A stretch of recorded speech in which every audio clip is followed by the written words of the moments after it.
Não falha, Deus não tarda. Sabe por quê? Porque Deus vem no tempo certo e na hora certa. É no tempo dele, na hora dele. O tempo de Deus não é o nosso tempo. E aqui diz assim: quando o Senhor restaurou a sorte de Sião, ficamos como quem sonha. Então a nossa boca se encheu de riso e a nossa língua de júbilo. E até entre as nações se diziam: grandes coisas fez o Senhor por eles. Então Deus não está preocupado só com aquilo que Ele vai fazer com as nossas vidas. Ele também está interessado no projeto que Ele tem como um todo. Porque às vezes as pessoas falam assim: eu estou prosperando, Deus está me abençoando, eu troquei de carro, eu comprei casa. Não, isso não é a intenção de Deus para as nossas vidas. A intenção de Deus é que nós sejamos a imagem e semelhança do seu próprio Filho, Cristo Jesus. As pessoas acham que às vezes nós somos pessoas de sorte porque nós temos 3 casas, temos um carro luxuoso, porque nós não temos problema nem dificuldade. Não, essa não é a intenção de Deus para as nossas vidas. A intenção de Deus é que nós sejamos a imagem de Cristo Jesus. Amém. E aí até as nações se diziam o quê? Aquele povo que estava em sofrimento voltou para a sua terra. Exatamente. Sabe por quê? Porque é o nome de Deus que tem que ser glorificado. Amém. Você já viu gente que prega o adesivo no carro e diz assim anda um dizimista. Como se fosse vantagem você ter um carro porque você é dizimista. Não, nós somos dizimistas porque nós devolvemos para Deus aquilo que Ele tem nos abençoado. Tem um monte de gente que não tem carro e é dizimista fiel. Então não é assim que anda um dizimista. Um dizimista anda como Deus quer que ele ande. Às vezes ele não tem um carro, às vezes ele tem uma bicicleta, mas é para a glória de Deus. Às vezes ele não tem um carro, mas ele tem uma moto, e é para a glória de Deus. Não é porque, Deus tem me abençoado que eu tenho um carro, uma casa, uma mansão, tenho fazenda, tenho gado, tenho dinheiro. Não. Sabe qual é a maior bênção na face da terra? Uma família estruturada, uma família que segue ao Senhor, uma família que é alicerçada em Cristo Jesus, uma família que vive a palavra de Deus. Homem de Deus, mulher de Deus, criança de Deus, adolescente de Deus, jovem de Deus. Isso sim é bênção. Amém. Não é bens materiais não. Sabe por quê? Porque Deus é o dono do ouro, da prata, dos céus e da terra. Até no inferno Ele manda. Até Satanás é agente de Deus para obedecer à vontade dele. Então ser bem sucedido é cumprir os propósitos de Deus para as nossas vidas. E aqui continua o Salmo dizendo: com efeito, grandes coisas fez o Senhor por nós, por isso estamos alegres. A Bíblia diz que a alegria do Senhor é a nossa força.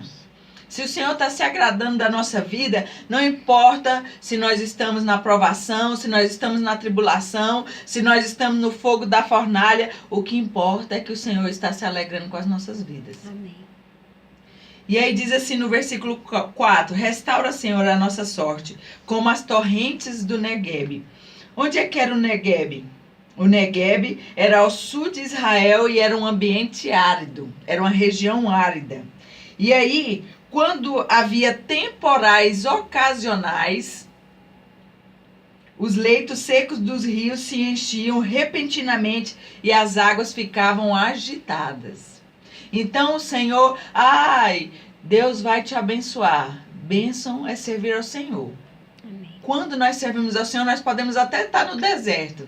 Porque Jesus foi provado no deserto e ele passou pela prova. Ele foi tentado por Satanás e ele venceu Satanás através do jejum e da palavra de Deus. Mas era ali o lugar que Deus queria para Jesus se preparar para o ministério que Deus tinha para ele. Então o Neguebe era uma terra árida, mas quando o Senhor queria, Ele mandava a chuva, Ele mandava as correntes, Ele mandava a água e aquela região se tornava uma região novamente alagada e conforme a água ia florescendo novamente. E assim também é nas nossas vidas.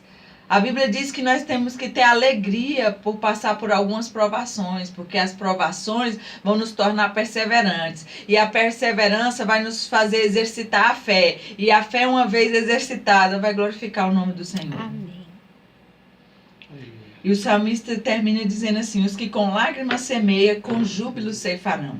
Quem sai andando e chorando enquanto semeia, voltará com júbilo trazendo os seus feixes. Nós achamos que viver alegre, sorrindo, mostrando no Facebook, mostrando no Instagram, postando no Twitter as fotos que a gente está com os nossos amigos, nossos familiares, mas nós só postamos as fotos que nós estamos bonitos ou as fotos que nós estamos sorrindo, não é assim? Como se a nossa vida fosse só de fotografia. Tem gente que não consegue nem se relacionar mais com as pessoas, sabe por quê? Porque só tem tempo pro celular, pro Instagram, pro Facebook, pro Twitter, pro Snapchat, para tirar foto e ficar postando para quem nem sabe que você existe. Enquanto isso, nós estamos perdendo as coisas mais importantes, que são os nossos relacionamentos. E quando alguém posta uma foto chorando ou pedindo socorro, às vezes nós somos os primeiros a recriminar. Sabe por quê? Porque nós estamos acostumados a viver com falsidade. Nós queremos mostrar só os momentos alegres e não dizer que nós temos os momentos tristes. Nós temos os momentos tristes. E sabe o que o Senhor Jesus diz? Bem-aventurados que choram, porque serão consolados. Nós seremos consolados. Sabe por quê? Porque quando nós chorarmos para as pessoas certas, para o homem ou a mulher de Deus, aos pés do nosso Senhor, aos pés daqueles que o Senhor colocou no nosso caminho para nos abençoar, nós seremos consolados, porque o Espírito Santo é que nos consola. E o texto diz assim: os que com lágrimas semeiam, com júbilo ceifarão. Nós também temos os momentos de tristeza e nós precisamos chorar. Vocês sabiam disso? Existem 3 tipos de choro. Existe o choro da alegria, o choro da tristeza e o choro da cura. Você já tinha ouvido falar sobre isso, o choro da cura? Porque às vezes nós choramos de alegria, é muita satisfação, é uma vitória que nós conseguimos, é uma formatura, é um filho ou uma filha que se casou, é um filho que conseguiu passar na faculdade, é um filho que concluiu o ensino médio, então nós choramos de alegria. E muitas vezes nós choramos de tristeza, porque nós não conseguimos expressar o sentimento que nós estamos sentindo e às vezes chorar vai resolver. Mas existe o choro da cura também. Tem coisas na nossa vida e na nossa alma que enquanto nós não colocarmos para fora, enquanto nós não chorarmos, nós não seremos curados.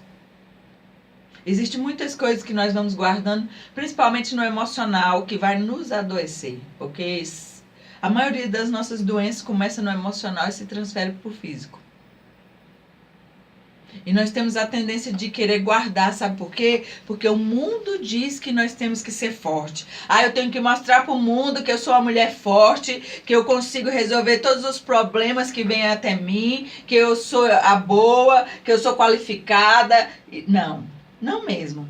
A Bíblia diz que é na fraqueza que nós somos aperfeiçoados. Quando Paulo pediu por 3 vezes, ele orou 3 vezes: Senhor, para tirar o espinho na carne. Senhor, tira o espinho na carne. Senhor, tira o espinho na carne. Ele orou 3 vezes. Aí o Senhor falou: a minha graça te basta, porque o meu poder se aperfeiçoa na sua fraqueza. E nós não queremos mostrar para o mundo que nós somos fracos, que nós somos fracas.